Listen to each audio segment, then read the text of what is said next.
Hey guys, thanks for listening to The Cynical Nerd. Please keep in mind that we do not avoid spoilers for any of our topics, whether they are current or past media. Listen at your own risk. I'm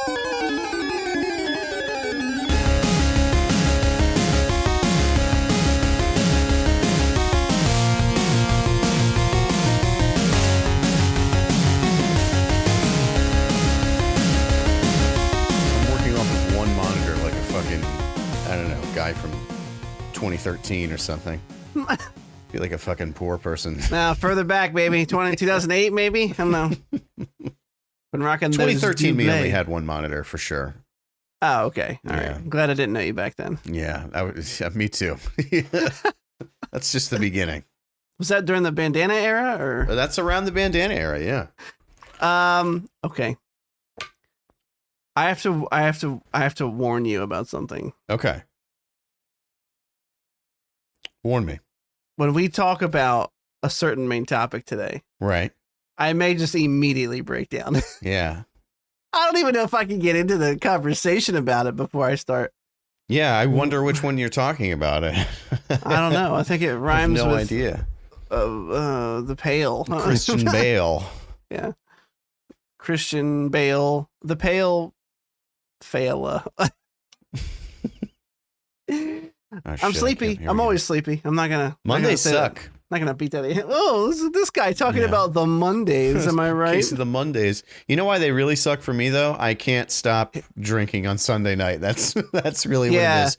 I wake up every Sunday. I'm like, I drank last night. I'm good. I don't need this. And by like 6 p.m., I'm like, I'm gonna run out and get a 6-pack. And then I stay up until after midnight, and I'm just fucking exhausted for the entire day.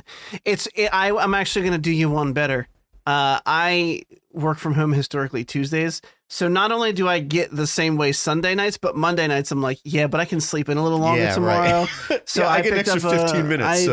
I may or may not have picked up some alcohol. Right. I'm going to punish myself again. And listen, I have to I'll wait till we get into it later. I have to tell you something about that film that is going to make probably just everything's about us to make me cry. Right. We have a lot of stuff to talk about today, but before I do that, how are you doing today? How's your day going? Besides tired. I know that part. That part, we don't have to retread that. Don't fucking say it. I'm not going to, I won't even mention it. I won't even allude towards it. My day is going great. That's it. Don't talk to me until I've had an entire cup full of cum. Yeah. That's a throwback. It's a good one. This is a scoop mug. I remember when I think about getting this mug, I can hear his laughter in my head. Right. When I unwrapped the scoot snicker. It's pretty good. He has a contagious laugh. He's not dead. He didn't die. Yeah, he's still around. Yeah. He's just not on the show anymore. he's out there. I'm glad your day's going okay. Now I have diarrhea. He didn't let me finish. I have diarrhea. We decided to get Royal Farms chicken for dinner. Why? Royal Farms? Yeah.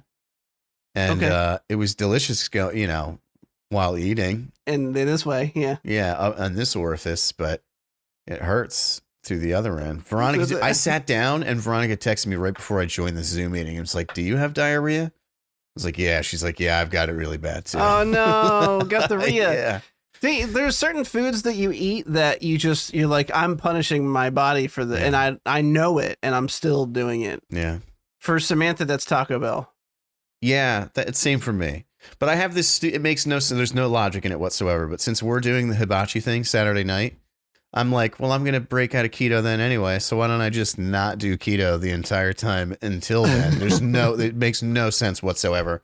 But that's why I ate fried chicken for dinner. That's how we got there. How are you doing? How was your day? I'm doing all right. I appreciate you asking. I ordered another one of our t-shirts because someone's going to buy them. Yeah. I've bought 0. I better buy one too. I'm only a co-host.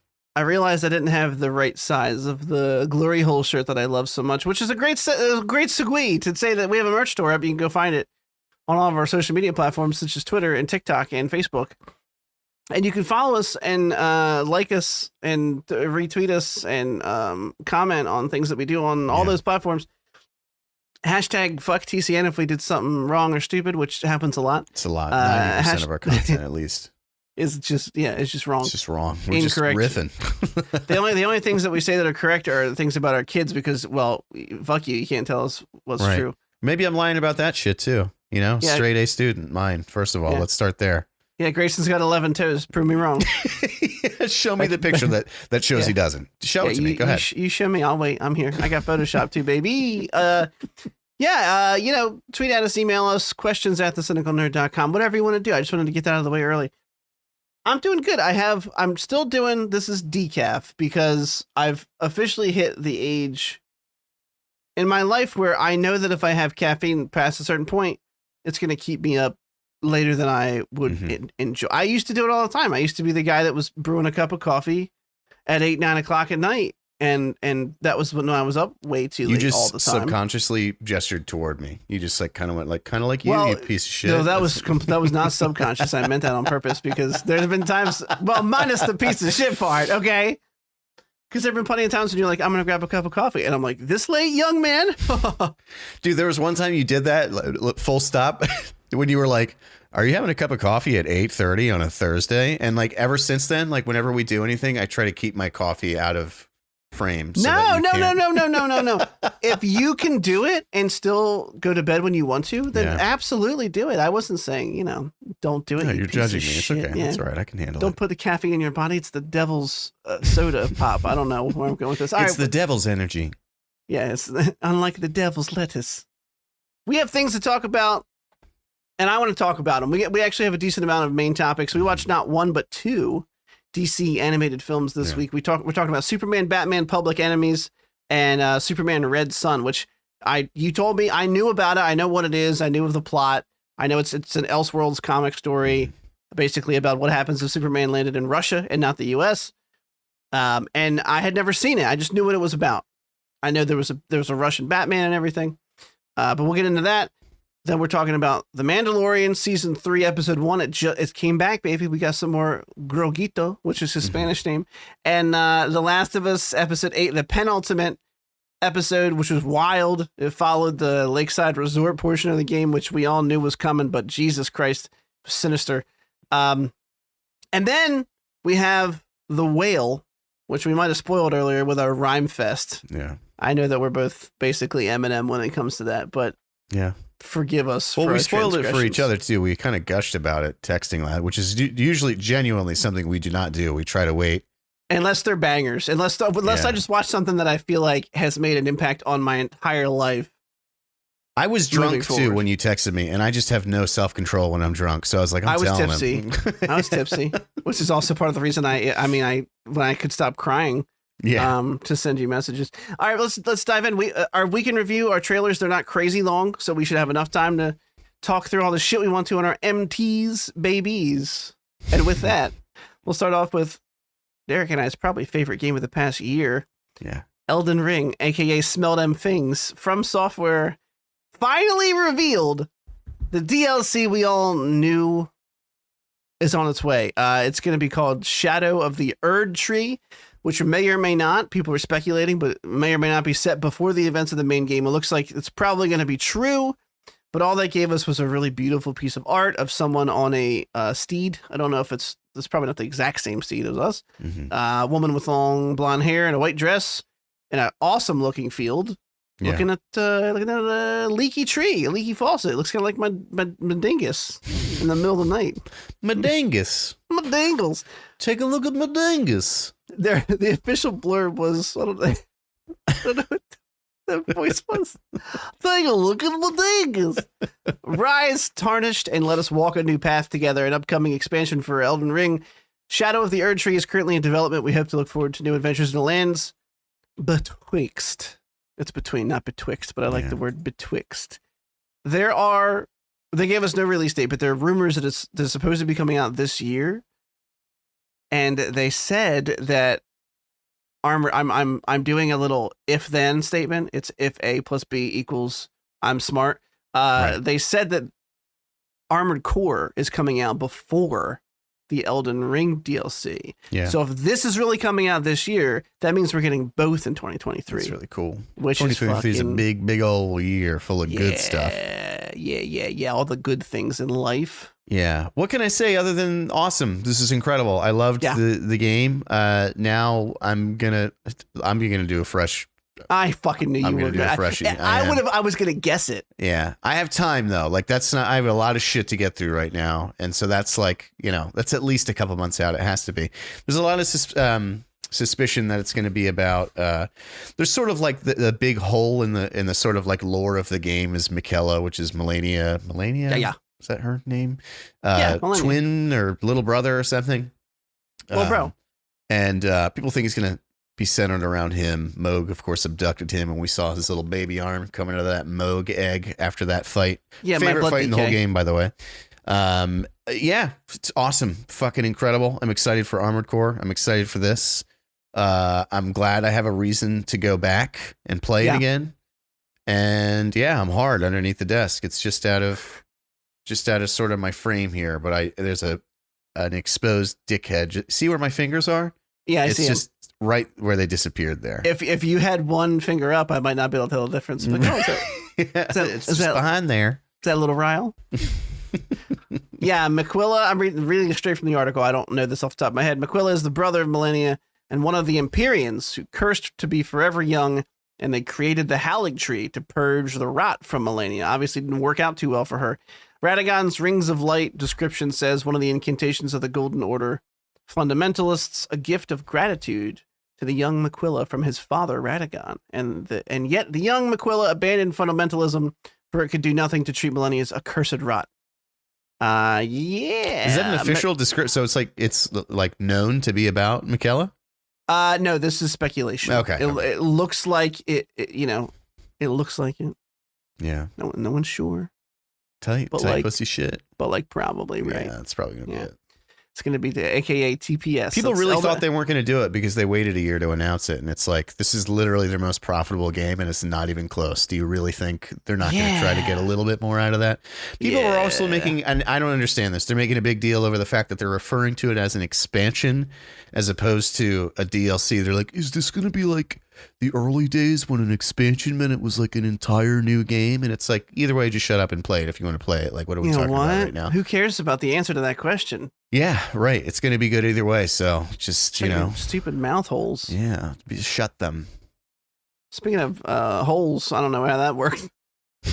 Diablo 4. Everything's got holes. You know what I'm saying? Yeah, that's true. A perfect segue for anything. Everything does have holes. You know where I'm going with this. It's the name of our debut indie folk album. Everything's got holes.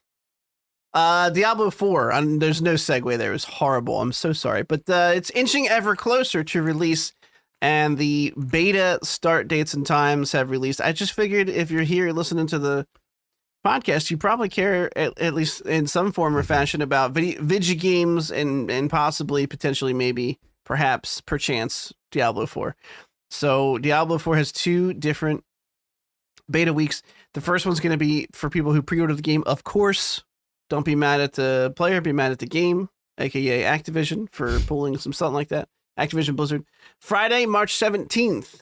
If you're not out getting drunk, at 9 a.m. Pacific time, and it'll end Monday, March 20th. My birthday, by the way, not telling you that for any reason in particular, just saying it out loud. For this beta, you'll be able to choose from 3 classes, Barbarian, Rogue, and Sorcerer. The second open beta is available to everybody, even if you didn't pre-order. If you play the first, the progress will carry over, but who cares? It's a beta. The open beta will start Friday, March 24th, so the following weekend, and end on Monday, March 27th. So 2 weekends. Nice. The second beta week also has, in addition to Barbarian, Rogue, Sorcerer, it also has Necromancer and the Druid. Which I feel like I shotgunned Druid, didn't I? You did. I feel like I did. Yeah. Okay. Yeah. Derig. I'll be there. I'll be there for the open beta. I am not going to spend all that money on a game for a company that, in a lot of ways, I really hate. Yeah. Just to play a game that's going to be a beta that's going to be available to everyone a week early. So, but yeah, no, I am excited. Everything about this game that they've shown so far looks very promising. So it'll be fun. Gorge. Yeah, I mean, the Blizzard titles used to be instant, no questions asked pre-orders for me, and now they're not. It's just a testament to the quality of what the company's put out recently. Dragonflight is promising. It's been a good expansion so far. People like it. It's got a good content roadmap. It's not a dry, barren wasteland like Shadowlands was. They're iterating on classes constantly, whereas, like, this is kind of deep dive for just a reference, but whereas, you know, sometimes class changes to fix issues for shit classes would take an entire expansion. They've been doing iterations very quick. They're redoing their Ret Pally. Wow. Yeah, completely. Like, it's got new spells and shit. Go check that out if you're interested. That wasn't directly at you, but also if you're interested. But it kind of was a little. Yeah. Hey, by the way, the thing that you liked playing originally, they're revamping, and it looks like it's going to be a lot of fun. So you might not like it, but you also might, you know, just telling you. But yeah, I mean, it sounds like they might be back on track. Diablo 4 looks beautiful. It looks gothic. Yeah. Gorgeous. The art is a lot less cartoony than Diablo 3 and back more towards its roots. And I'm the head demon lady. I don't know what her name is, but boy, head demon lady is really, that's a hot term right there. Just step on my throat, please. Not usually the Derek of the group when it comes to that kind of stuff, but please. You want her skin flaps to wrap around your cock? Yeah. I like when I say cock just a little, just a couple degrees off normal, and it like really tickles you for some reason. Because I'm 12, and that's already a funny word to me. So when you sprinkle in a little sauce, you know, it really zhuzhes it up for me. It was a tasty treat. What was it last week? Kyok or something like that? I'll find another one. I'll keep it going as long as I can. Yeah, fresh hot kyok. All right, chiacchierone. I don't know what that means. It's Italian. My wife would yell at me probably. All right, moving. I'm not kidding. That actually is kind of Italian. Two pieces of Batman adjacent news. The first is that this is actually kind of interesting. There's nothing to say here besides yes, cool, or whatever. On the Hot Mic podcast, Jess Snyder shared a tidbit. He's kind of known as an insider, but there was a Batman Beyond movie reportedly in development. Now, this has been rumored before. In fact, there was rumors that the Batgirl film that was going to have Keaton in it that got scrapped was going to sort of segue, if you will, into a situation in future films where it was kind of a Batman Beyond with Keaton as the older Bruce Wayne. Obviously, that got scrapped. This project was supposedly, again, grain of salt, commissioned by Walter Hamada, who's no longer there. It was, as far as this person knows, never reported publicly. The project is still considered in development at DC. The catch here is that this project was not going to be live action. They were looking at doing an animated Batman Beyond, and what they were considering internally an answer to Into the Spider-Verse, like that type of animation. Which is interesting only insofar as that it seems like every studio has taken notice of what they did with Spider-Verse. Yeah. I mean, for Christ's sake, we have a trailer later on today that looks like it's animated in the same style. And it looks gorgeous, but it's also very obvious where that inspiration came from. If it smells like a duck, walks like a duck, quacks like a duck, it's a fucking duck imposter. I don't know. That's ripping off the duck is what I'm getting at. That's a cool, you know what? If they did an animated thing that was in universe with Keaton later on down the road, as to not confuse people as to who's the main on-screen Batman, like, I wouldn't be mad at something like that. Yeah, I just thought that was kind of neat. It is super neat. I had it's weird. I had a very short but very intense foray into Batman Beyond when it aired. Like, I loved it. I was crazy about it. Same with Teen Titans. It's weird. Like, I was insanely into it for like 3 months, and then it was just over. I think that's just how I was when I was a kid. Like, yeah, kind of like how I am with video games now. I get 30% of the way through, and then I'm done. So I would love to see an animated movie. I would only like to see an animated movie, though. I'm going to get into more of this later when we go over the movies that we watched. DC animated movies that we watch. But no, I 100% agree. I think I kind of know the vein you're going in. Yeah. Like, I just think some things don't translate well into, and this is one of them. But an animated movie, that would be incredible. And in fact, I guess there was one that they made maybe 15 years ago or something. For Batman Beyond, yeah, there was Return of the Joker. Yeah, that's the one. Yeah, I was reading about that one, which was pretty good, yeah. actually. I think they got Hamill back for that, right? Oh yeah, the hamster and the hamst. Storyline's not too bad. I watched all of Batman Beyond. I ate that show up. I mean, Kevin Conroy as Batman means I'm almost always on board immediately. Oh, it's he like voiced old Batman, really? Yeah, yeah, definitely. It was like a if you have Kevin Conroy in the project, it's basically saying you have like early 2000s Blizzard is behind the. Right. I'm tying it back into our other stories. I remember an episode of Batman, for whatever reason, nothing sticks out in my mind more than this one thing, and then we can move on. And it's an episode that features old Bruce heavily, and like whatever the bad guy of that episode like breaks into his mansion, and he like hits some button on his cane, and this fucking metallic bat suit just like forms up around him, and he like fucks this dude up. I was like, like standing up out of the couch. It was ridiculous. It was a good show. He's got some cool moments. The opening of that show is actually really cool. The way they show like his retirement in like the original debut episode, and he's in the Beyond suit. I guess he had been bad. I don't know how old he is, but he's going after some bad guys, and he has a heart attack. And I don't remember if he's forced to use a gun. I don't think he kills, but he's like forced to use a gun to like get out of the situation. And that's like the realization that he's like, I got to stop. Like I picked up this thing I swore never to touch. Anyway. Yeah. Swapping over to live action. This is just a casting thing, but I love this actor as a character actor so much. I thought I wanted to mention it. So the Penguin is officially filming. I didn't share them with you, but there have been some leaked set video. There's filming right in New York, which by the way, crazy expensive to do. So they must have a lot of faith in it. But there's been some set videos and stuff of our boy Colin Farrell back on the Penguin. That's a thing. Like New York is a known expensive place to shoot. Yeah. I guess because you got to shut down all the insane amounts of traffic and taxes are absurd there. That makes sense. Last I heard, New York was like, that's why a lot of people will do like Montreal to stand in for a city or something. Right. Or they just don't call it New York and they do some shoddy, stand in or something. Yeah. Anyway, so they're filming. Some screenshots have leaked of Colin Farrell back in his Penguin makeup. He's wearing this cool low key, like he still looks like a crime boss, but the overcoat he's got on is purple, like a little nod to the character. Looks great. The makeup is even in broad daylight, all the details revealed. It's crazy how good it looks.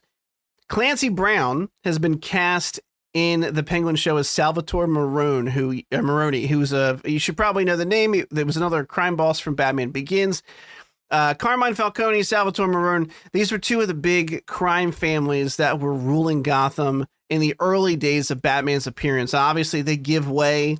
They get locked up or pushed out when a lot of the supervillains show up and start to create, bigger and escalated threats for Batman. But Salvatore Maroni is a cool character. He's mentioned, I think, in the Batman as Falcone used the information he had to take down Maroni, I think, to kind of take over the city. This is cool, though, because Clancy Brown's he's just got one of those fucking faces. Yeah. That you're just like, oh, I know His exactly. fucking voice is just like a fucking sonic boom. My God, he has a great voice. Like he's just, every time he's talking, he's laying out slabs of concrete that I'm just hitting on top of my body. And I love it. Keep hitting me, Daddy Brown. Keep hitting me, Daddy Brown should be the episode title. I was thinking it was a contender for sure. Okay. Just Daddy Brown or Keep Hitting Me, Daddy Brown? The whole thing. I feel like Keep Hitting Me, Daddy Brown. It's got to be the whole Daddy thing. Brown. It's fucked up too. Oh, okay. God. Yeah, cool. That's just casting. Yeah, That's all we excellent. got. Very good. Yeah, I'm happy to see it. I can't wait. I think the world they were building was very cool, very noir-ish, detective-ish. Love it. Moving on. Okay. This is a cool little side story that we're not going to talk about because it was just updated that I didn't see it. It's apparently not true. Oh, okay. Forget it. Moving on. I was going to use this because we're talking about Mando coming back. And I was going to talk about this original article was about potentially Dave Filoni having directed the Vader scene from Rogue One. This is updated by the Rogue One screenwriter as of yesterday, so don't yell at me. I didn't see it till today. Gary Whitta, who's the screenwriter for Rogue One, said that the claim that Filoni did it is completely false. So never mind. Doesn't matter. All right. Irrelevant. Still appreciate you, Dave. Yeah. Thanks What for do you call an Dave. elephant that doesn't matter? It's irrelevant. That's what it is. Oh, So we're gonna keep moving on. I put this in here, and this is how quickly we're moving today. This is the end of Week in Review already. You've made it. You're here. Hi. Congratulate Welcome. yourselves. Yeah. Happy Here's to the have gold you. participation trophies. I put this in here because I thought 100% that this article was whiny and entitled. And Yes, I don't know if you feel thank that God. way. No, Okay. I do. Yeah, thank God. I was like, are we about to get into this? Is all anybody's talking about is AI art, and it's so fucking exhausting.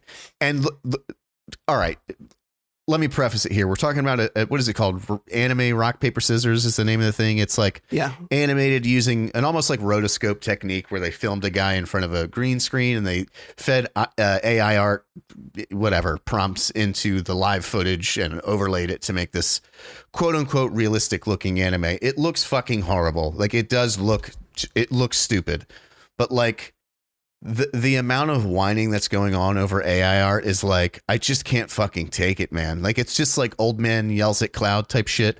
I know that I said my whole spiel about how like, you know, all this AI stuff is freaking me out, but like the things that people say about it, like the things they pretend that they're bothered by it, that just seem like so ingenuine. Like you're stealing from artists and all this stuff. Like I saw Aaron Hansen from Game Grumps made this really long, really sincere, really incredible Twitter thread, which I recommend you and anybody listening go take a peek at, where he just said like, hey, you know, people are out here attacking AI art, saying it looks, you know, it looks hackneyed, it looks like, you know, it looks like shit, whatever. And he's like, you're lying. Like it looks great, and it looks 6 months from now, you're not going to be able to tell the difference between AI art and hand-drawn art. And he said his whole point was, it's okay for you to just say, I don't like that this wasn't made by a human. That's a perfectly valid reason to not like it. Like if you just say every piece of art before a year ago I ever looked at,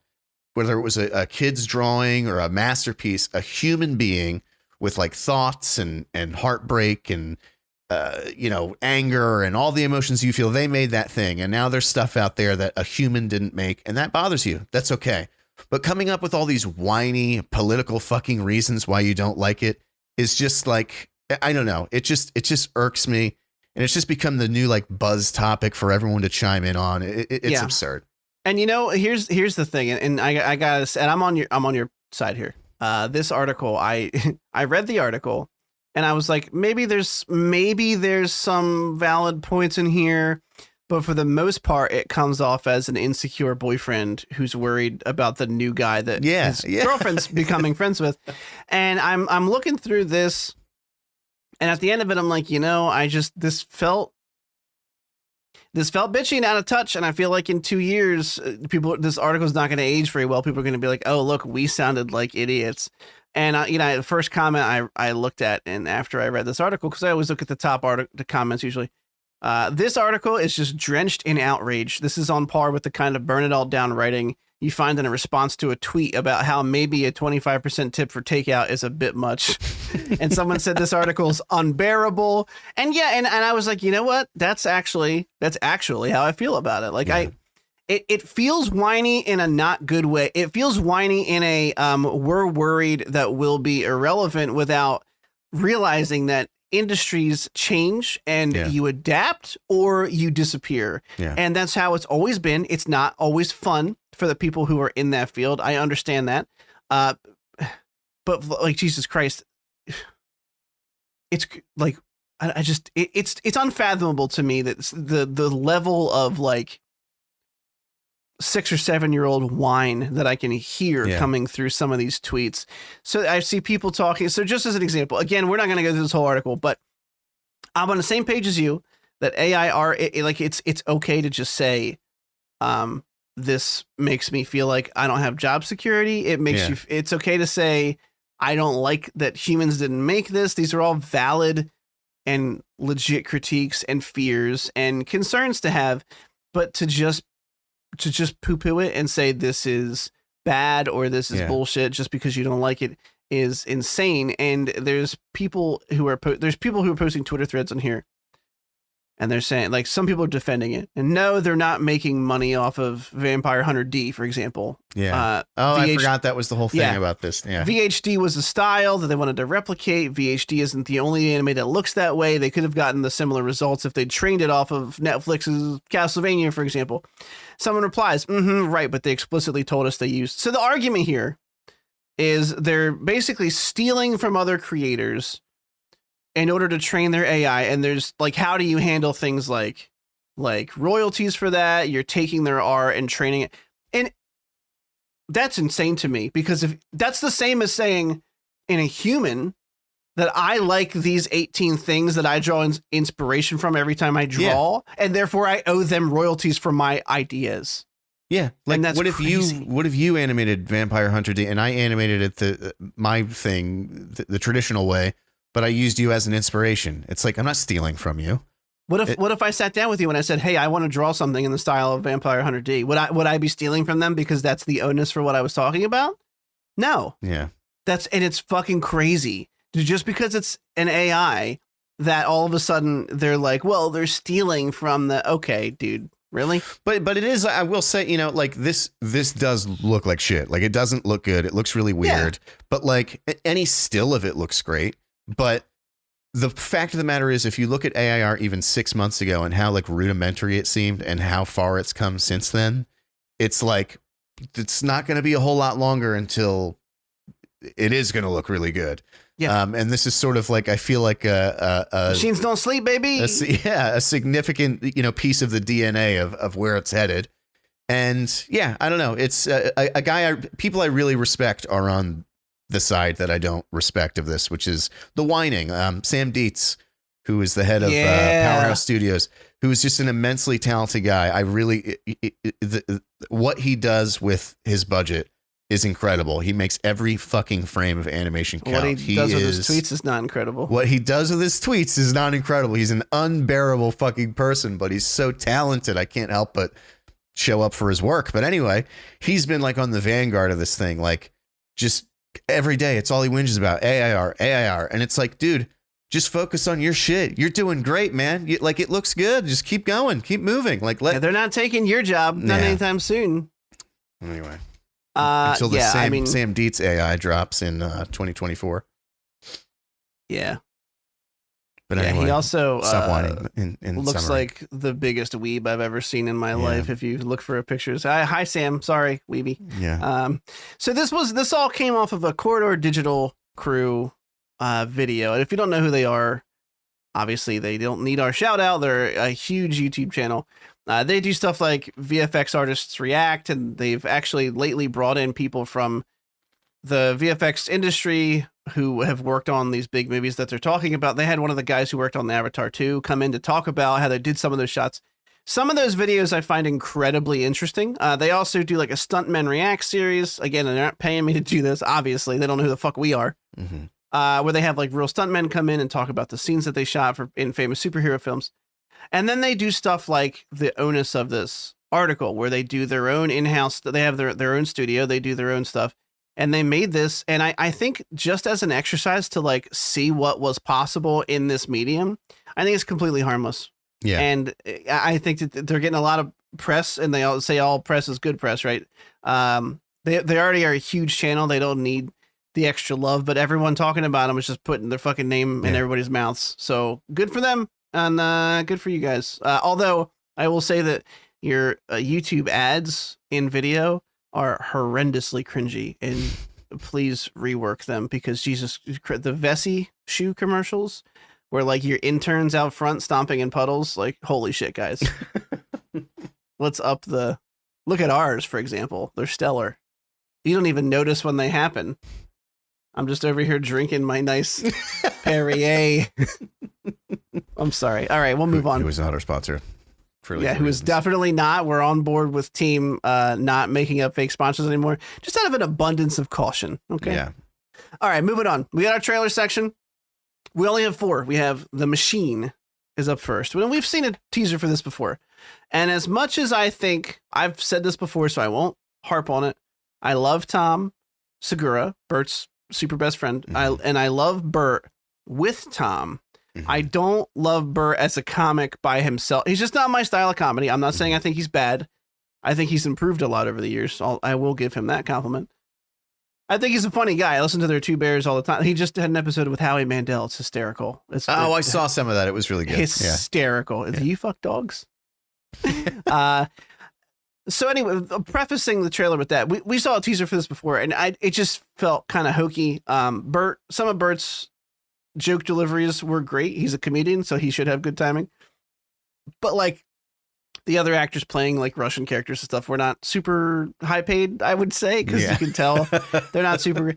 But one thing that you only get a glimpse of in the first trailer that you get a deluge of in this one is that Mark Hamill is playing his father. And I love Mark Hamill. And I know that Hamill's not like the greatest actor of all time, but I love him as a person. He seems like such a joy to be around just all the time. And their interactions are not always the most sincere. It's not always coming through the camera as like, I believe this is happening in a comedic way. Sometimes they're not great.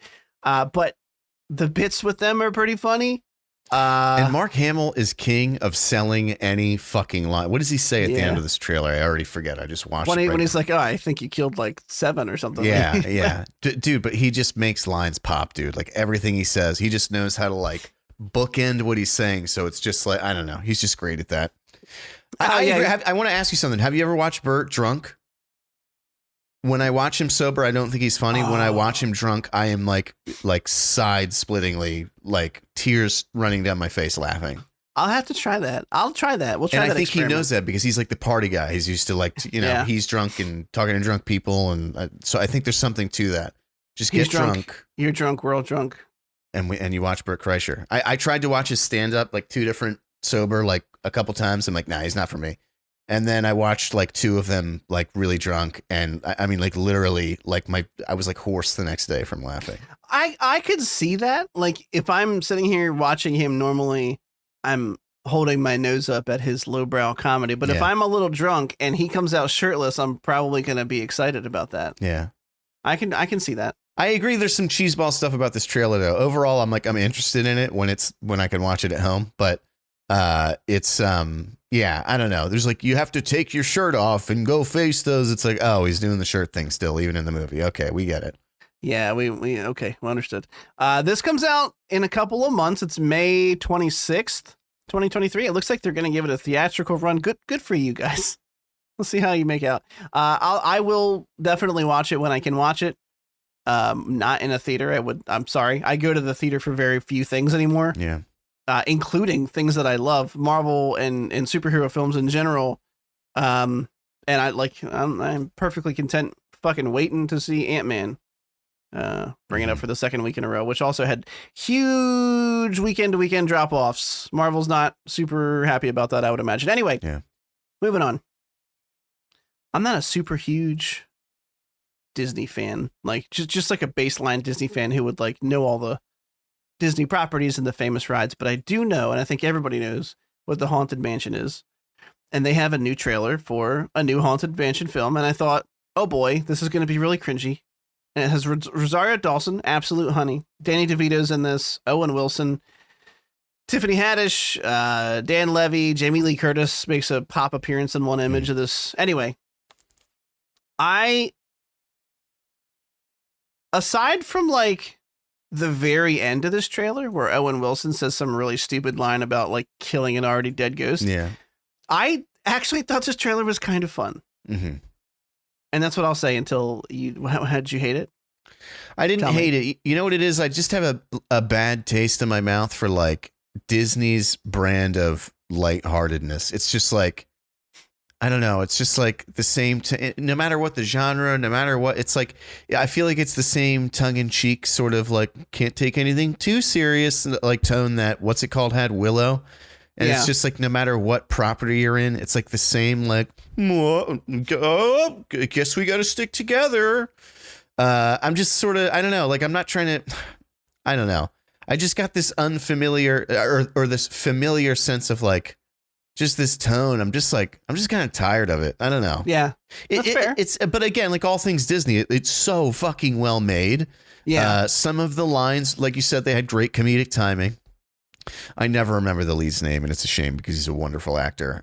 He was in Sorry to Bother You. He starred in Sorry to Bother You. Fucking great movie.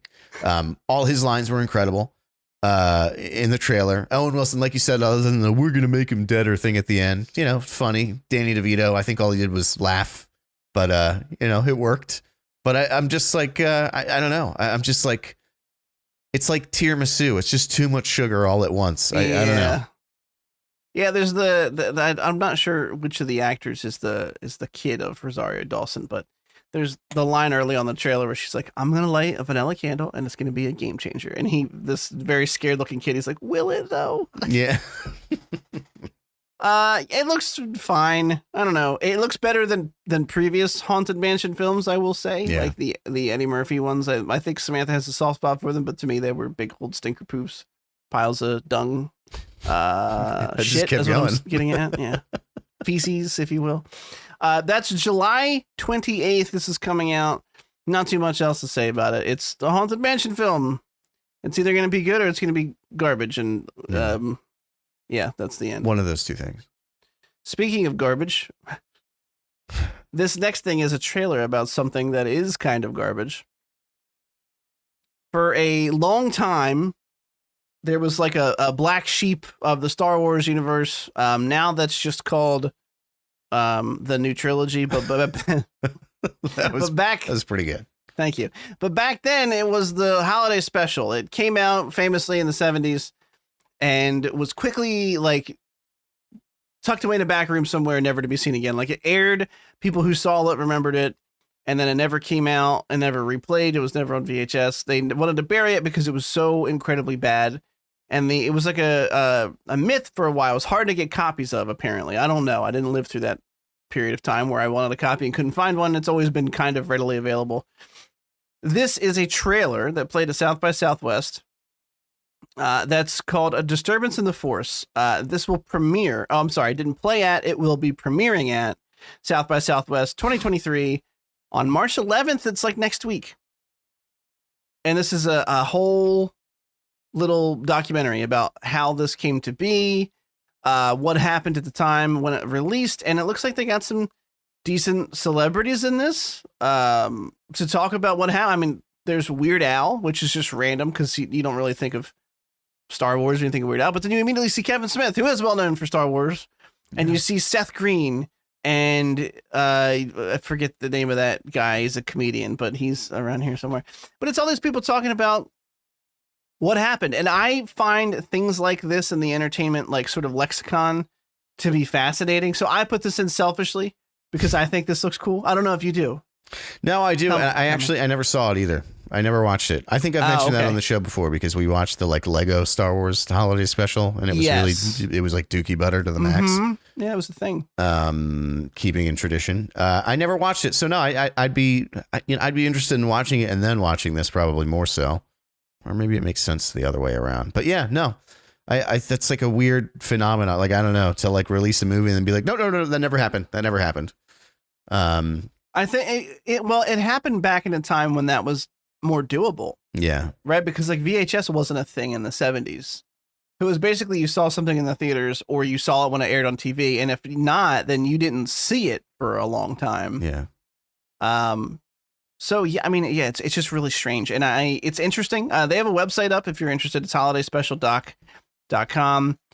And yeah, I'd be interested to know like it's going to be South by Southwest, which means we're not going to be able to just find it online and stream it, but I'd be definitely interested in hopefully it gets purchased at South by Southwest for larger distribution on something like Netflix or Disney Plus. You know, Who knows? Maybe Daddy buys it up and we get to watch it. Do you like documentaries about stupid things or only like serious things?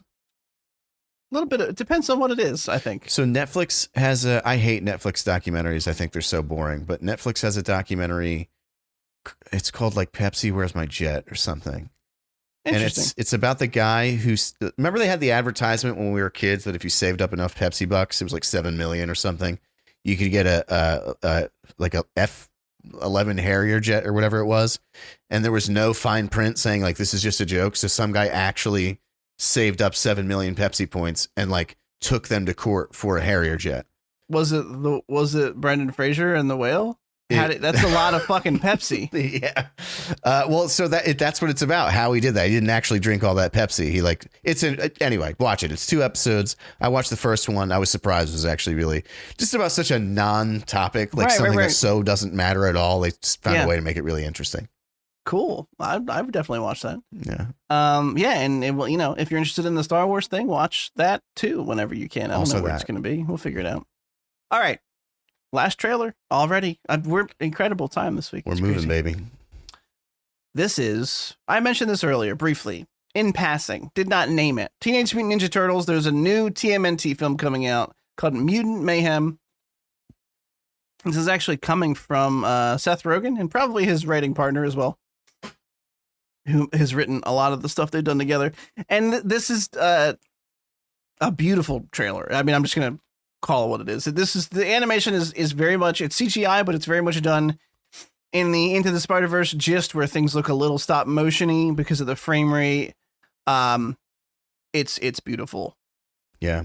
Full stop. It's really pretty. I went through like severe opinion whiplash in the first like 15 seconds of this trailer because I like saw Ninja Turtles and I'm like, oh man, how many fucking reboots are we going to go through? Then I saw Seth Rogen. I was like, oh, tired of that fucking guy. And then like I heard them talk. I'm like, I didn't like the voices. And then all of a sudden, like the jokes came out and the really, really, really unique, pretty animation. And I realized that the humor is actually pretty charming. It made me actually, the trailer made me laugh a couple times. Like it's just kids goofing around. Just, I don't know, something nostalgic about that or something. And all of a sudden by the end of it, I'm like, holy shit, I can't wait to watch this. It looks really good. It does look really good. It's definitely their own style. It's not like a straight rip off of Into the Spider-Verse, but it's hugely inspired by it, no doubt about 100%, it. 100%. Yeah. I would be fucking shocked. I would bet my life savings that someone in the writer's room said, I want this vibe for the animation. Yeah.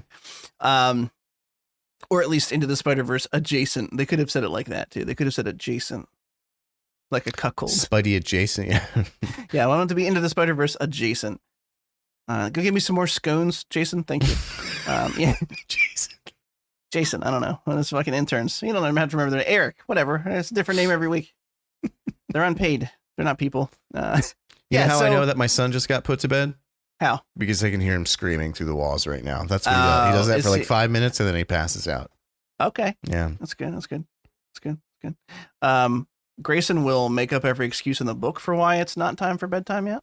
Right. And then sometimes he'll just go, I'm not tired though, mommy. And we're like, I don't care. Like, I don't give a shit. It's me time. Yeah, You're going to bed. Hug me. Good night. I'm shutting the door in 2 seconds.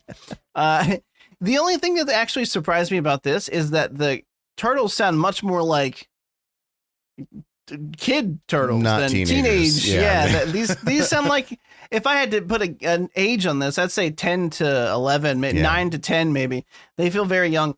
But I agree with you that their interactions together and in this trailer are very charming. They have a lot of sweet moments, a lot of cool jokes of them like slicing fruit and shit together. Yeah. But yeah, I mean, insofar as like Raph is missing a tooth, like teenagers have all their adult teeth in. Like what? Yeah. It really it's an interesting choice for a movie called Teenage Mutant Ninja Turtles. These kids look like they're like maybe 8 years old. Yeah. But animation's beautiful. I do appreciate that like the newer Ninja Turtle stuff they've put a lot of work into trying to like differentiate them more, like give them like their own unique styles. I remember I think for the show we had watched some recent Ninja Turtles show where like Raph was like 4 times taller than the rest of them, and like in this he has like a full bandana rather than just a thing. Donnie has like glasses on. I mean, those kind of things I like rather than them just all having the same model but just a different color bandana. I don't know. I just think it gives them more character, you know? Character. Look, I love the Turtles. We had a blast with the TMNT game that came out recently. That was like a retro throwback. Super good time. It was a very good time. Throwing enemies at the screen will never get old, I don't think. No, it looks cool. This is from Paramount Pictures. This is actually coming out this summer, April 4th. And that's it. April Watch 4th, it. as in less than a month from right now? No, August 4th. Oh, If I August. said April, I'm a dirty fucking liar. I just realized, pausing the trailer, they also, just to differentiate Michelangelo, he's got braces. Who do you go to for turtle braces? turtle braces? That's who you go to a turtle dentist, I guess. You got to mutate one. orthodontist? Yeah, you got to mutate one. He can't wear.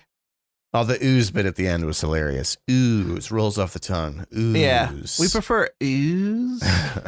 That's very cool. Yeah. Okay. Cool. We're moving on. We're in main topics. When under an hour, this is incredible. It's never happened before. What do you want to talk about first? You want to do the animated films first? I do. Okay. Want to. I want you to lead this because I've seen them. So okay, Red Sun, more of a back and forth, but so just to preface with everybody here, we watched 2 DC films. It was only supposed to be one. You found that, I think you said that Odin was keeping his attention. Yeah, he was fixated on it. I'm like, all right, we're going to watch another one then. So we did Superman, Batman, Public Enemies, which is a team up film, obviously. Superman, Batman's in the title. Both of these feature a lot of Lex too. And then we also did Superman Red Sun, which again, I said earlier, I knew what the storyline was. I had never seen the animated film or read the comic before, but I knew the gist. And we watched both of this bad boy. How did you feel about Public Enemies? So I'm going to address both of them like this. Preface me, Daddy. Yeah, let me preface you. You notice I always preface everything with, let me preface this real quick. I announce, I preface my preface. Isn't that interesting? Here's the preface. Right. And now this is like a Inception preface. I've done it like 7 times. I really like these movies. Let me just start with that. I think that the reason that I like them so much in comparison to live action stuff is that you can play around with ideas that are kind of silly, and you can even do things that are kind of silly, and it doesn't come across that way. It comes across cool because it's a cartoon. So you already go in sort of expecting things to be a little goofy. Right. I mean, it's a cartoon. Like if you were to have, like in Public Enemies, a live action gigantic skyscraper sized robot that's half Superman, half Batman, warp through a teleportation portal to stop a Kryptonian or what the hell is it called? Kryptonite meteor. It would be the stupidest thing that you've ever seen in your entire life. In the cartoon, it was fucking incredible. Like, it was really cool.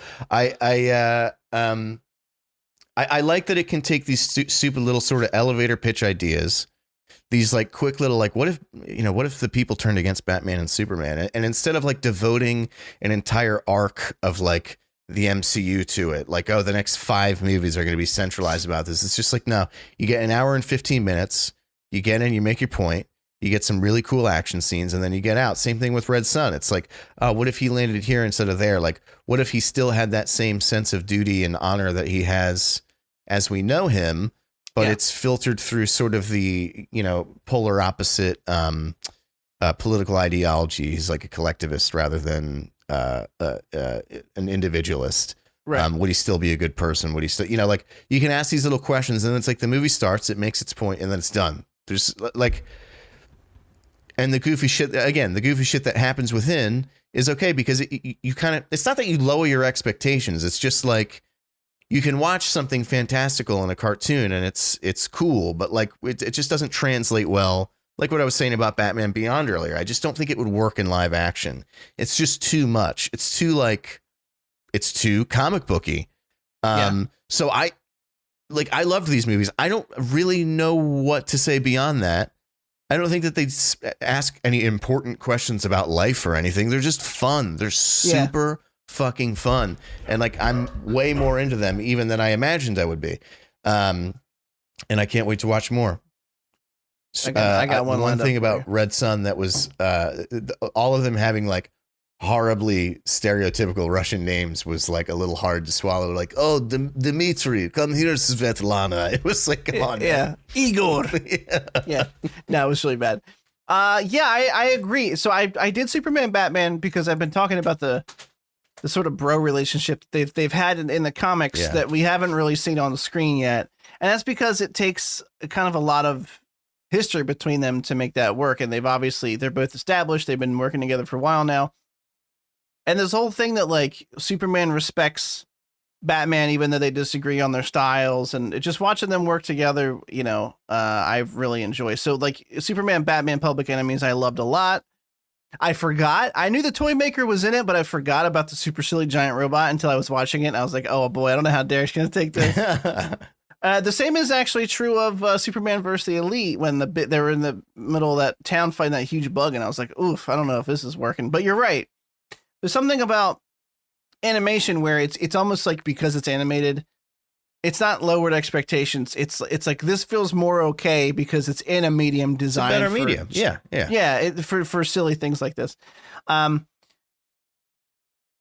really enjoyed Red Sun, and it was really good.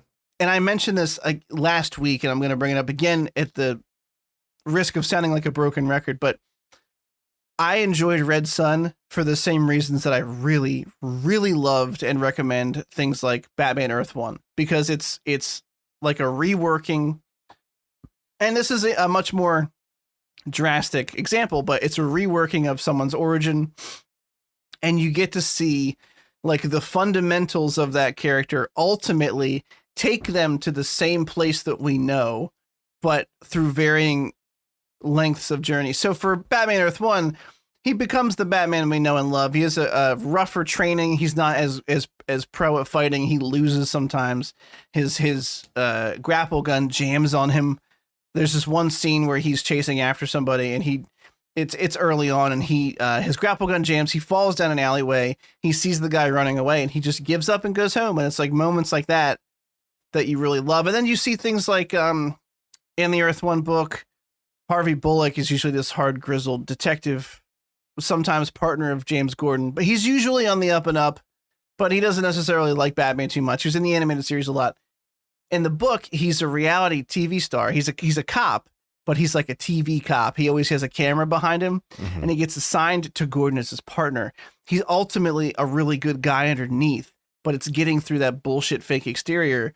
But these characters, they feel like they have the same essence underneath of it. And it's a very long-winded way of saying Red Sun does that, but to a crazy degree. Whereas Earth 1 might be, let's just shake up a few things about Batman's origin, but he's still mostly Batman. This is, he's going to get to where you know him. He'll become the Superman that you know of. It's going to take this whole movie, though, to get him there. And he's going to go through some shit. And even so far as Batman in this story, I actually like what they did with him. Me too. He's kind of a bad guy. This is a Superman story, and it should remain focused on him.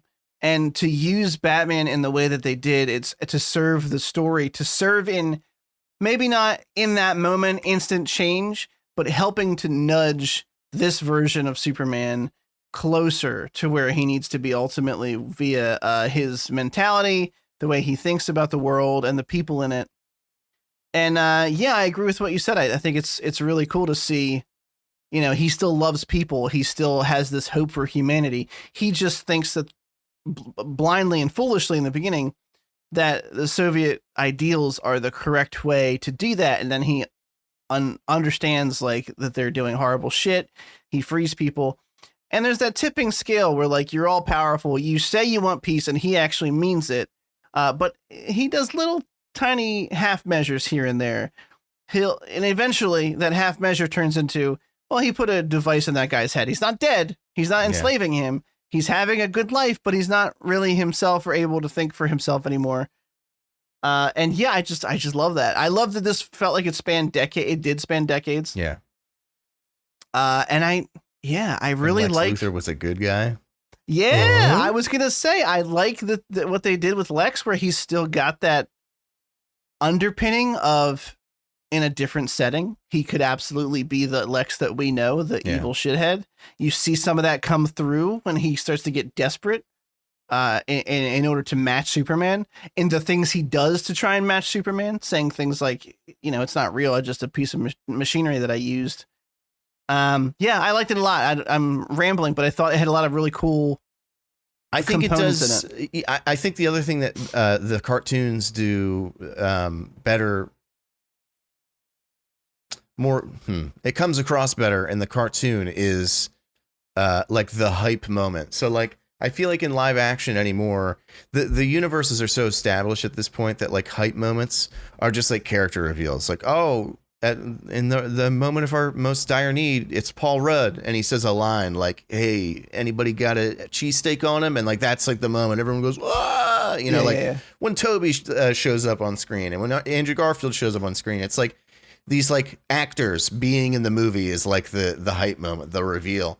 Whereas like I think it had to be Public Enemies, there was like a part where Superman was up against the ropes and him and Batman had parted ways early on, and Batman's, of course, he's like, "You're on your own down there," and like Superman's up against the ropes, and then right when you think he's gonna go down, you just see a bunch of fucking batarangs like pop into the dude's chest and explode, and you're like, yes! It's like, I don't know, just those moments just come across as so much more, they're like focused on the right thing in a hype moment, rather than just like, it's this actor, we brought him back. It's like an actual, the character who I love did the thing I wanted him to do. I just think it translates better into animation. I don't know, I'm like, I feel like I just like found a fucking gold mine. I'm so excited to keep watching these movies. Let me see if my next recommendation is on HBO Max. But in the meantime, let's move on. We're doing Whale last because I can't do that right now. So let's do Last of Us because we've been talking about that. Episode 8 just came on. Episode 8 adapted the lakeside resort portion of the game. It's chronologically still in the same spot. It is when Ellie is on her own, Joel is injured. Major change. She uses a bow in the game. She just has the rifle in here, which is fine. They didn't have a bow with them. It'd be weird to just randomly find one for the sake of the story. I watched the behind the scenes for this, and they had her use a real rifle. So she had like the weight of it, which I thought was cool. And my immediate thought was, I'm glad she didn't Alec Baldwin somebody. Yeah, dude, I had the same thought. It's crazy. I understand why, but it's crazy to me that they have to use real guns on these things. I'm like what? Why? What are we doing, guys? Get a prop. You're gonna kill somebody. Yeah. Cool. So the movie that I want next is on here. It's another Superman Batman. It's called Apocalypse, and I was eyeing that one up. So cool. It's a good one. Awesome. I like that one a lot. It has Darkseid in it. Spoiler alert. Okay. Here's how I will sum up my review by using someone else's review of episode 8.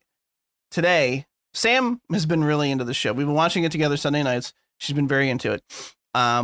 This is the first episode that, despite how harrowing some of the stuff that happens in this episode might have been, about midway through the day today, I get a message. She's like, "Man, I really wish we could rewatch that Last of Us episode. It was really good." And I agree. I thought this episode was really, really well done. It was kind of a stark reminder of the onus behind this section of the game, which is that it's not always about Joel coming to save the day, but also about Ellie being able to save herself. Yeah. And showing that she's becoming a capable survivalist. She does save herself in the game as well, right? I feel so. She does. She does. Yeah, she does. Yeah. Okay. Pretty sure. Because I'm pretty sure she has the same freak out. Right. Cut him to a million pieces. Shit, that scene was fucking This is why I think this episode was just, this portion of the game, I think, was so much better as this live action show than it was in the game. Not so much, but better. Yeah. For a couple of reasons. David, I think, was more sinister in the show in a tangible way. Yeah, in a real life way. Yeah. Right. Like, he's a David. You work with a David, probably. That's the creepy part about David. Yeah, they're all Davids, every single one of them. No, I mean, it's, in the game, he basically goes from like, everything happens for a reason to, I know who you are, man, now you're in trouble, and you get caught, and there's no mystery. Whereas in this one, early on, I genuinely thought like, oh, are they going to try and give this guy like a different story, or is he not going to be as bad as the game, or is he going to be sympathetic somehow? Are they going to try to make me sympathize with him? Mm-hmm.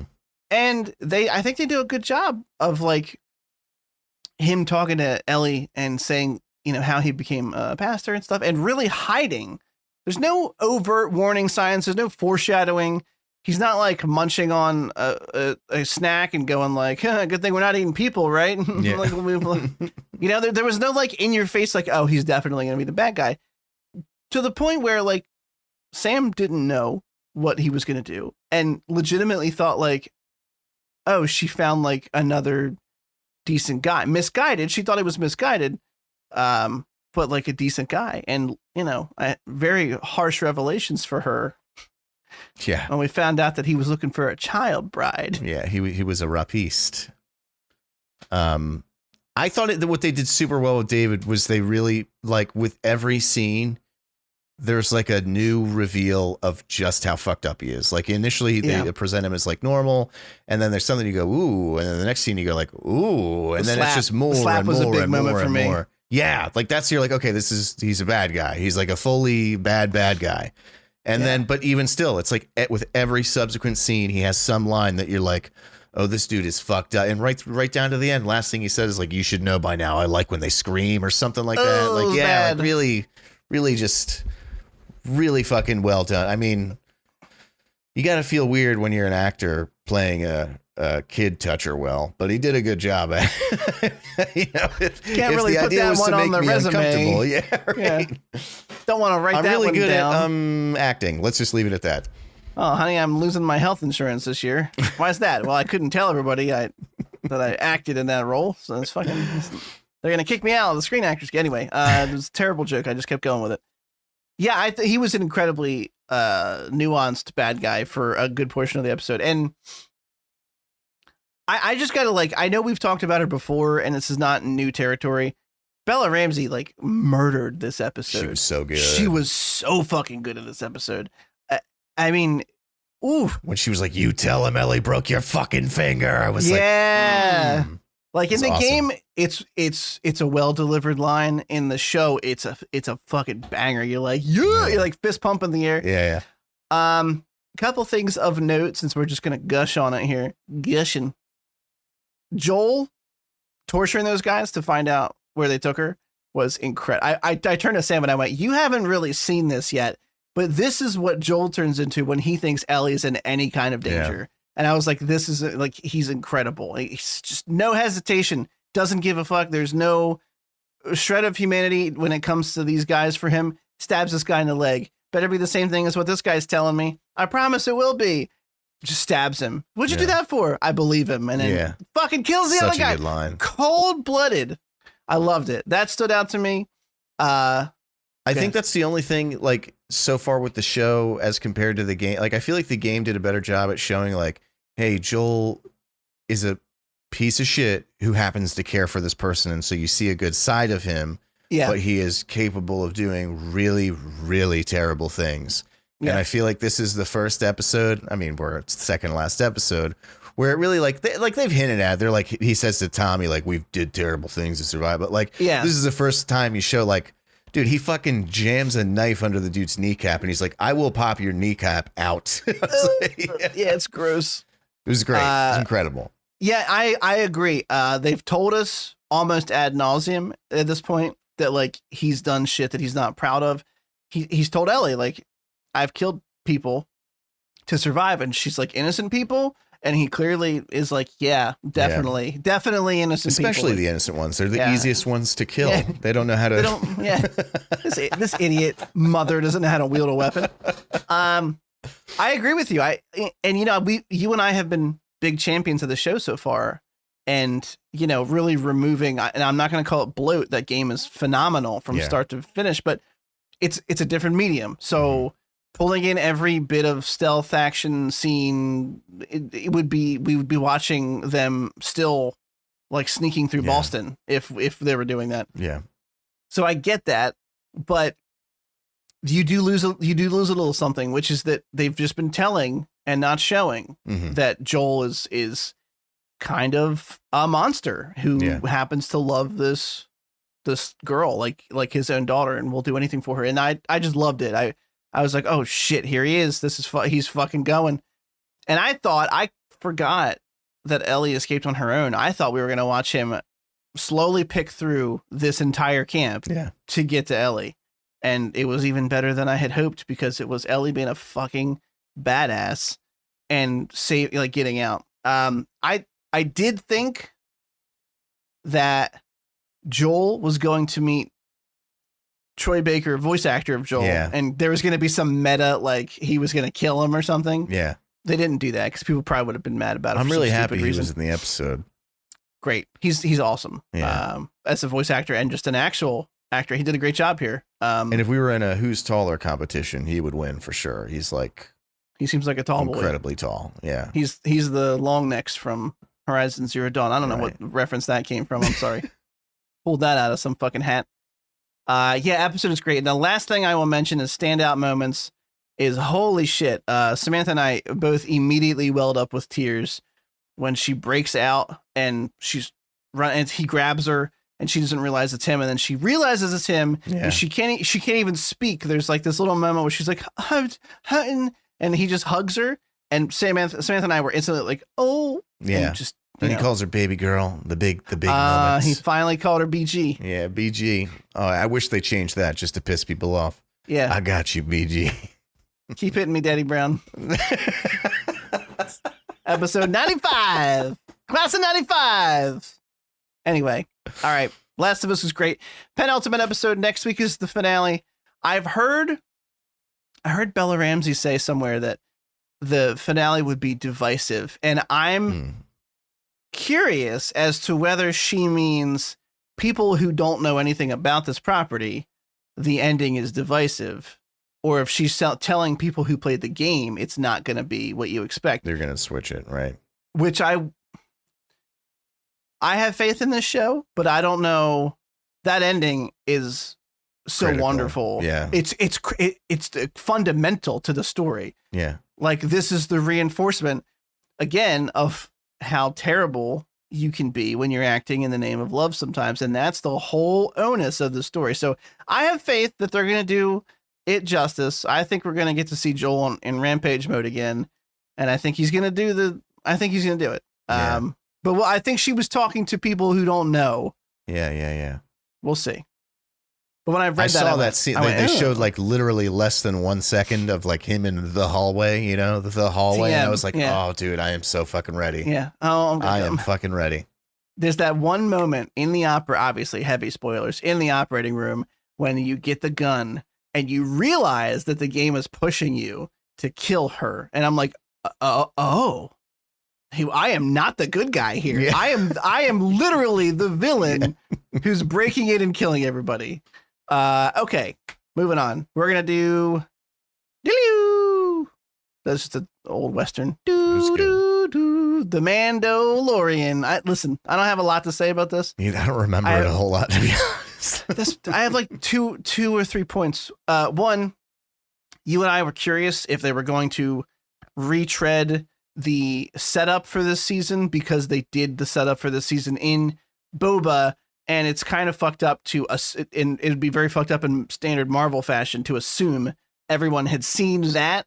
Yeah. So luckily they did. That also means that for Derek and I, some of this we were like, okay, well, let's wrap it up. Let's move on. Yeah. We know why you're here, so you're having like the same conversation with the armorer that we've kind of seen you have already.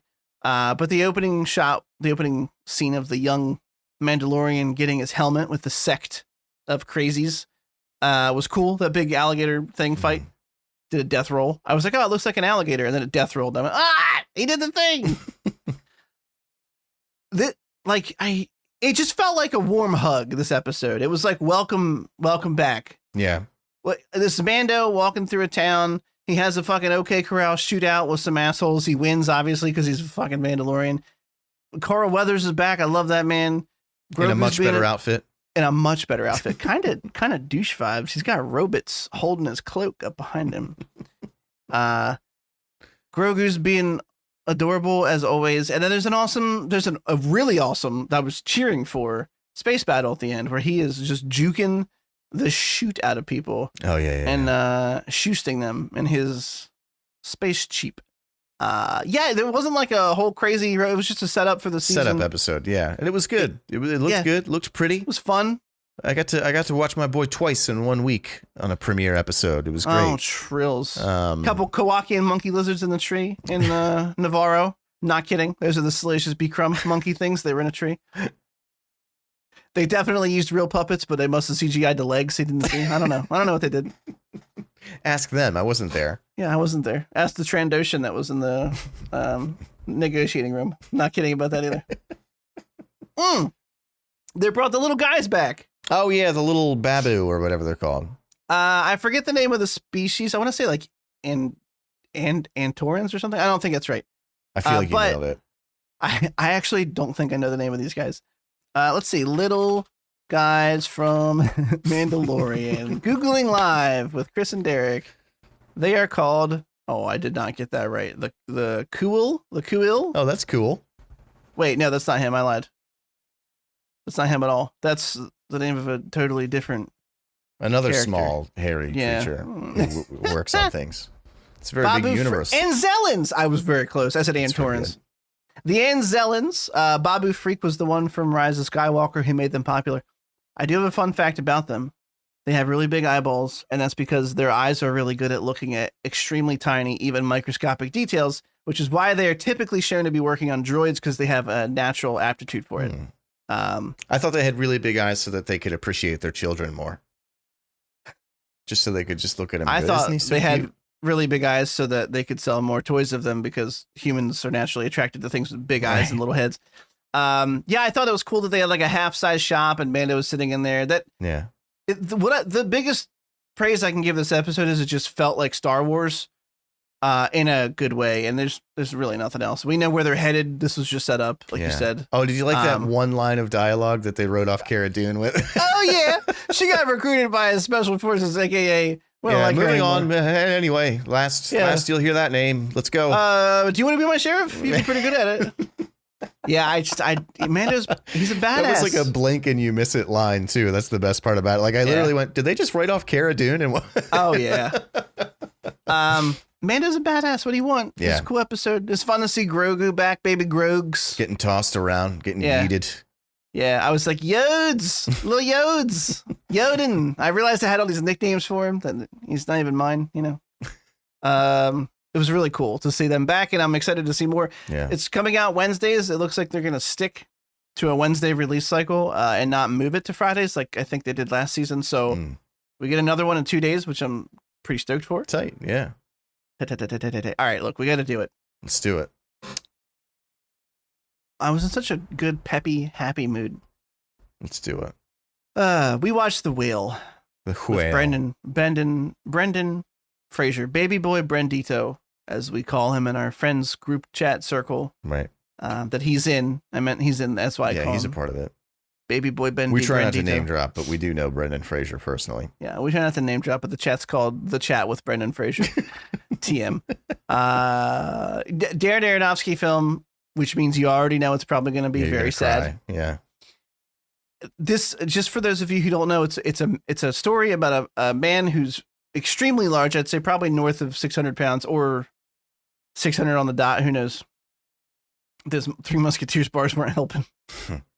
And it's about like the last week of his life and him trying to make bridges or mend bridges with people that he has wronged and forgotten about or treated poorly. His ex-wife, his estranged daughter, his friend who cares for him, but still feeds into his shitty habits all the time by bringing him like 2 meatball subs, which sounds delicious. I was craving a meatball sub today and I couldn't figure out why. And then I realized why. And it's still, he's refusing to go to the hospital. And it's just the whole movie, besides flashbacks, it takes place in this one apartment.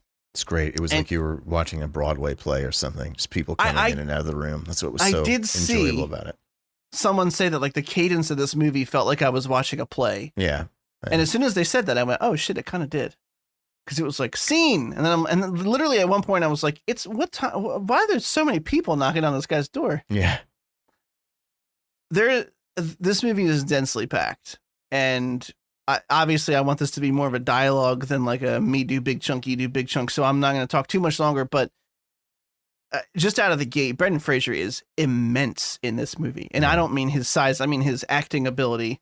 I did not plan that sentence, by the way. It just came out as excellently as it did. Beating my own horn there. Tip of the hat. Wave of the hand.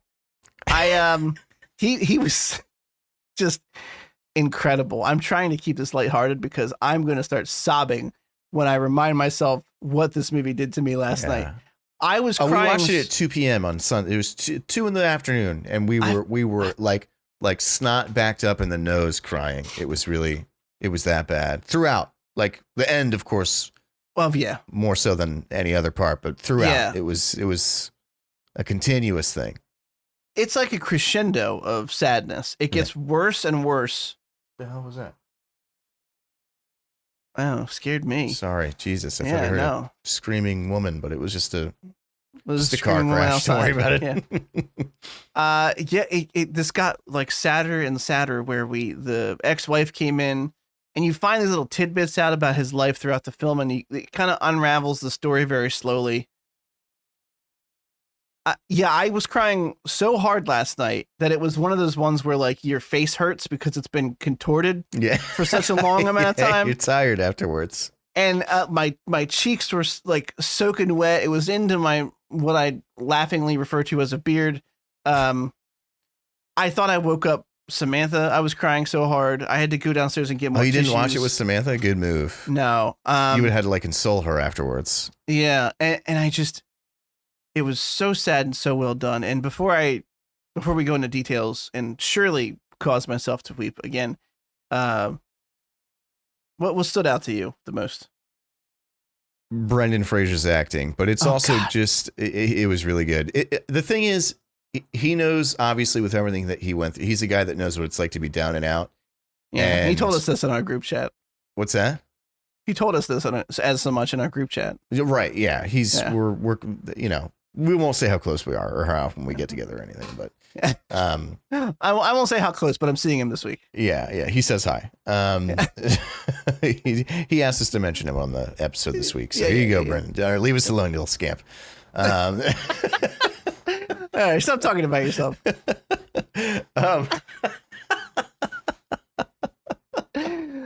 Oh man. He knows what it's like to be down and out. And when you have a role like this, I don't know if you watched any interviews with it. I tried to stay away from a lot of the interviews just because I didn't want to get anything spoiled, but there were a couple I kind of just had to, and you could tell it was a role that meant a lot to him. And that's always, that's just when you see actors bring out the absolute best of their abilities, when like a role, it's something that they've somewhat experienced in some way.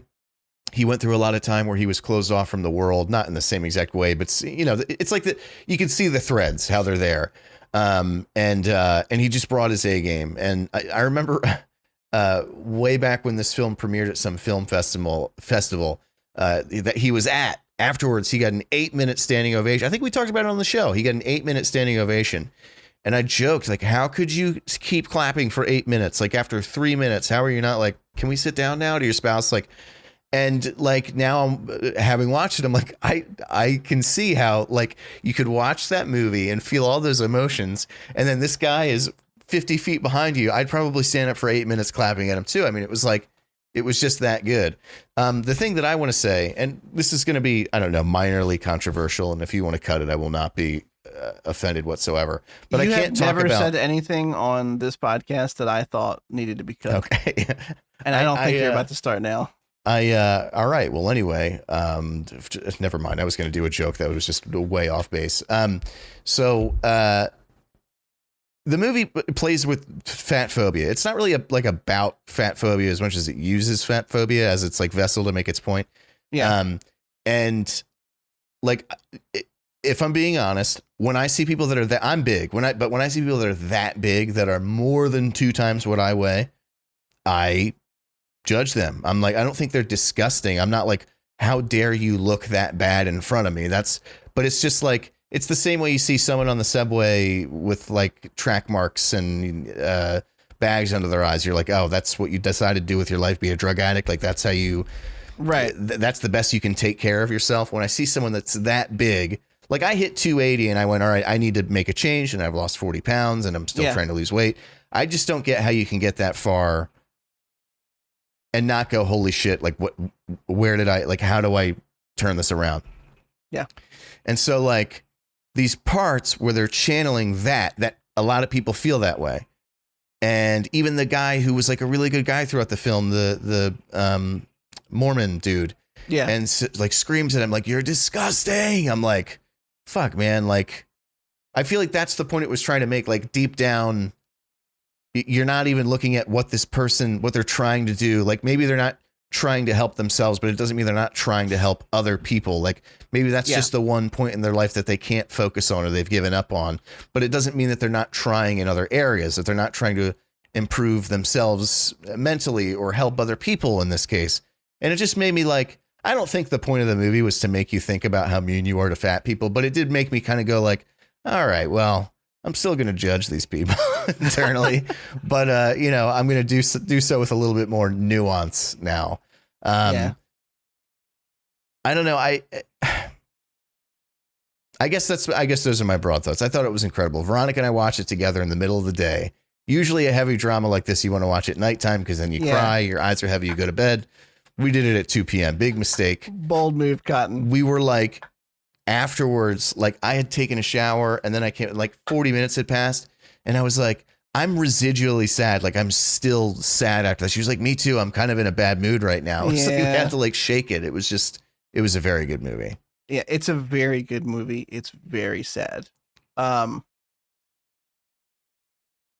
right, I'm gonna try to keep from sobbing. I know I keep joking about it. I don't want to. It's annoying to cry especially when you're trying to make a point.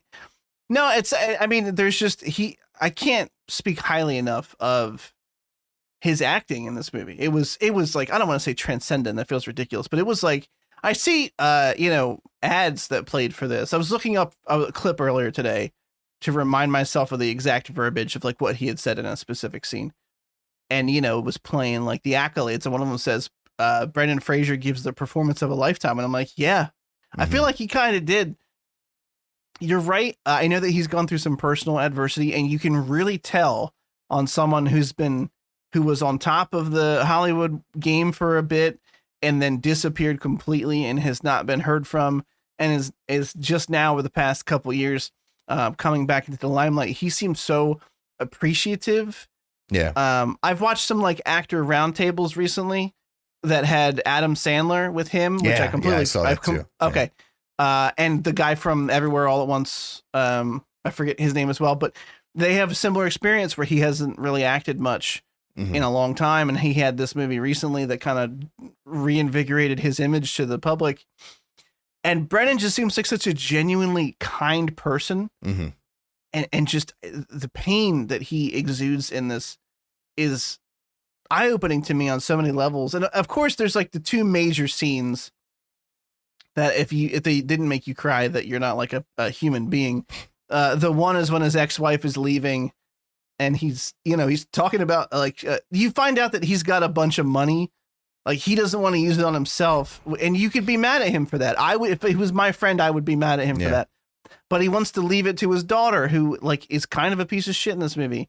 Arguably has a little bit of redemption at the end, with the saddest line, of which she's like, "Daddy, please," or something at the end, and I was like, "Oh my fucking god!" He just wants to make sure she's taken care of, and he has that awesome delivery where he's like, I have to know that I have done one thing right in my life. And just the way that his voice breaks up. Yeah, it's awful. Yeah. It's fucking incredible. It's also horrifyingly sad and depressing. The whole movie culminates in, I should have saw it coming because we tend to watch a lot of movies here. And I feel like I have a pretty good handle on the language of films. And by that, I mean, foreshadowing and storytelling. And for some reason, the essay that he kept reading, I didn't realize it was his daughter's. I don't know why my brain didn't put that together. Oh, I knew it immediately. I'm not trying to dunk on you. I knew that shit immediately. When it happened, I was almost mad at myself. I was like, well, no shit. But also because I didn't realize it until that moment. It hit me like you way harder. It hit me like a dump truck. Dude, I just started sobbing. I was like, oh, he's been quoting this essay from his daughter. That's why he keeps saying, like, I know that you can write and I want you to write me something. And it's just a beautiful story. I'm just going to ramble about like the sad parts. Surprisingly held it together very well, but there's you find out the backstory, just for those listening who aren't going to watch it. First off, you should go watch it, because holy shit, like, it's a very sad movie. Don't get me wrong. Grab a tissue, try to make sure you're in a good mood that day, so it doesn't hit you especially hard when it shouldn't. Incredible film. But you find out that he had a daughter, Sadie Sink, of Stranger Things fame, with this woman. He's a gay man, and it's not really clear if she accuses him of it, but he doesn't say, yes, that's why I did it. If he just got with her to have a kid because he wanted a kid, or if he genuinely was trying to he was confused and didn't know and thought, maybe I'll give this a try and see what happens. But they have a daughter. I think she's about 8 or so when he leaves, 7 or 8, for a man. He falls in love with a man, and that man happens to be the brother of the nurse friend that takes care of him. Yeah. The way that the movie, sorry to interrupt, the way that the movie like just gives you little drip feeds of all the information was really incredibly well written. It's like you get this grand picture that he does kind of lie to people benevolently, like he keeps things from them. You know what I mean? Like everybody who comes into that apartment has some piece of information about him that the others don't know, that if they all got together in the same room, they would go like, you have money and you could save yourself, but you haven't. Like, what are you doing? And he's been doing that intentionally, keeping them away, so that nobody could find out that he's like basically putting himself in the grave and just building this huge bank account for his daughter. And I thought the way they went about, there's even a point where I thought like, what if he's lying to his daughter about the money? And then of course, it just kept the audience always guessing. Oh, yeah. And then his ex-wife shows up and she's like, he has a lot of money. And you're like, of course he wouldn't lie to his daughter about it. You know what I mean? Like, you just find out that he is not a liar, but he omits truth, but it's always in a benevolent way. It's always in a I don't want you to get hurt by finding out just how little I take care of myself. Right. In pursuit of taking care of somebody else. Right. And the sister, by the way, the lover's sister, that actor, she was in The Menu that we just watched. She was the sous chef. Veronica called that out. Oh, and cool. Yeah, I thought she was familiar. She was incredible. She was so good. Veronica, we watched it, and the one scene where she's outside talking about when her brother jumped off the bridge and she's like crying. Veronica's like, how the fuck did this woman not get like any nomination for an Oscar? Like, she's been in 2 bangers this year. Yeah, and it's I hate to use such a cliche, but they literally do sprinkle in, they weave the story together slowly from these seemingly like disparate pieces, and they start to weave them closer. Like we're watching someone like knit a fucking scarf, and by the end of it, you're like, oh my God, this person knows this, even the kid who like arguably has the least interesting story, the New Life, door-to-door guy. I was going to say salesman, which, however you look at it. Sort of. Him like not really being there of the church's accord, but of his own accord, because he kind of thought what they were doing was bullshit. But that reveal where he's not, you might think, oh, well, if he's lying about why he's there, it must be for benevolent or evil reasons, but it wasn't. He was still there for arguably maybe self-serving interests. Yeah. Maybe he's trying to do this to make himself feel better, but he really thought like, no, I'm going to go do this somewhere else and try to help people. And so it just, I don't know. I'm going to start rambling, but I just have to, lastly, since this is about the end of it, the speech that he gives his daughter. Yeah, there it is. It's like the onus of every parent's like hopes and dreams. Yeah. And like he says, you're the best thing I've ever done. And like, I think every parent fucking killed me. Oh my God, dude. Eviscerated me. I feel like every parent feels that way about their kids. But when he's just like, he's giving her all this affirmation, like he's like checking the boxes off of like how to be a good dad condensed into 15 seconds. And what makes it so impactful is, that she needs to hear all of it. So he's like, you're the best thing I've ever done. And he's like, I left you when you were little and I shouldn't have done that. And I'm sorry that I hurt you. And I can never get that back, but you're beautiful and you're smart. Yeah. And you're amazing. And she's like crying. And then you can see the switch flip. And she's like, we have to get you to a hospital because now she wants to save him. Mm-hmm. It's obviously way too late. And she's like, Daddy, please. And this, fuck, Yeah. the little girl comes out that he left. And you get that for like a split second before he ultimately gets up. And I'm assuming like the moment he gets to her, he dies, which is a horrifying thing to think about retrospectively, because you realize that she just watched her father, who she really just reconciled with, die in front of her.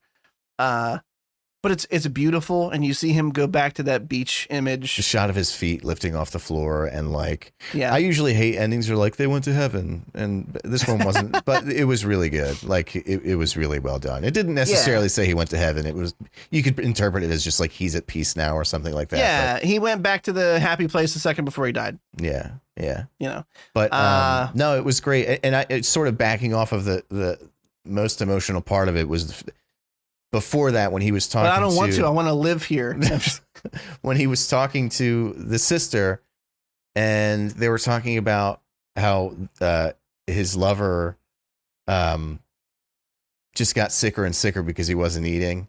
Yeah. Before he killed himself, and his whole speech about like, I just thought that if I loved him enough, you know, like he wouldn't need God. He'd be wouldn't okay. need, yeah. Oh, God, dude, it was like, dude, just one scene after the next, like. It was so fucking good.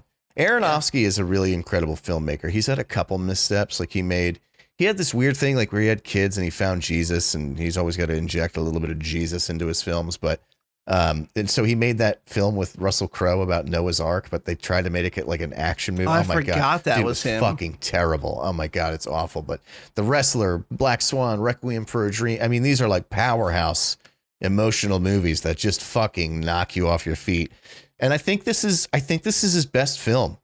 Like, I think this might be it's certainly one that affected me the most. I might have recency bias, but it's the score was incredible. It sounded so similar to his early work that I actually had to look up. He used to work with Clint Mansell, who used the Kronos Quartet to do the music for all his films. And it sounded so similar to that. I had to look it up, and it's not. It's a new guy, and that guy was fucking great. It was the music was like there, but it wasn't like booming and overpowering. It was just sort of like a gentle guiding emotional force behind these already emotional scenes. It was incredible. Yeah. It was a 10 out of 10 movie. And I really hope I don't think anybody worked harder and is more deserving of that fucking Oscar than our baby friend boy Brendan, who's in our group chat. Then our really we close tell him friend, that in the group chat every day. You're gonna win, buddy. Yeah, then our really close friend Brendan. Yeah. Ideas for the thumbnail this week are the ant in Harry Potter that he blows up. Maybe that's Brendan Fraser's face as the whale. I don't know. I'm just spitballing here. Maybe I just put the way, who knows? We'll figure this out. That's going to be it for this week, boys and girls. Thanks for hanging out. Episode 95 of The Cynical Nerd. My name's Chris. That's Derek. Derek, where can everybody find you at? They can find me on Twitch and Twitter at Dr. GloomMD. That's DRGLOOMMD. Where could they find you, Christopher? And let's not forget to plug TCS before we stop. I don't think we did it earlier. Yeah. Crispy Mana at CRISPYMANA or Mana, however you want to say it. Steal that from me every week now. Yeah, the Cynical stream. We just finished A Way Out. I won. Had a stellar time. I won. I was wondering if I was going to be able to finish that sentence. The answer was no. Derek won in a wild turn of events that I did not see coming. This game ends up pitting you against each other in the end. We did not know this. We thought it was co-op start to finish. Yeah. And Derek won when it counted most. I have no excuses. I'm a sore winner. And I'm just gonna dunk on you the way I dunked on your son in game for I don't know how long. But my guy had a bigger dick. Just I feel like that's probably true. For the record. Yeah. We had a great time. A little bit of a goofy. Some of those things don't age super well. I mean, it was basically a QTE simulator. Yeah. But I had a great time. It was super fun. We're going to pick a new one. That last video should be going up this week. I'll make sure to post about it. I was lazy with the video last week. It just went up recently. That being said, we'll see you guys next week. We do have a real life get together this Saturday, so there will not be a TCS this Saturday. And then you're having a real life human baby, probably. I don't know if he's real. So who's to say? So there could be a little bit of a hiatus from TCS, but we're coming back. We're going to figure out a good, fun game. Yeah. We're going to play it. I've really liked the Cynical stream. It's been a very good time so far. It has been a very good time. I like it immensely, is what I will say. This week was very interactive. We had a lot of fun people hanging out with us in both chats. It was a good time. Smadly, all those fun folks that I won't name because I just wanted to name Smadly. Shout out to we love him. you, Smadly. We love you. Thanks for playing Sons of the Forest with us, which has been super fun so far. Yeah, very good. All right, we're going to hang up the cape and cowl. We'll see you guys next week for episode 96. But until then, goodbye. Toodaloo. I'm so glad that's not your sign off every week. We're going to hang up the cape and cowl until next time. Whatever.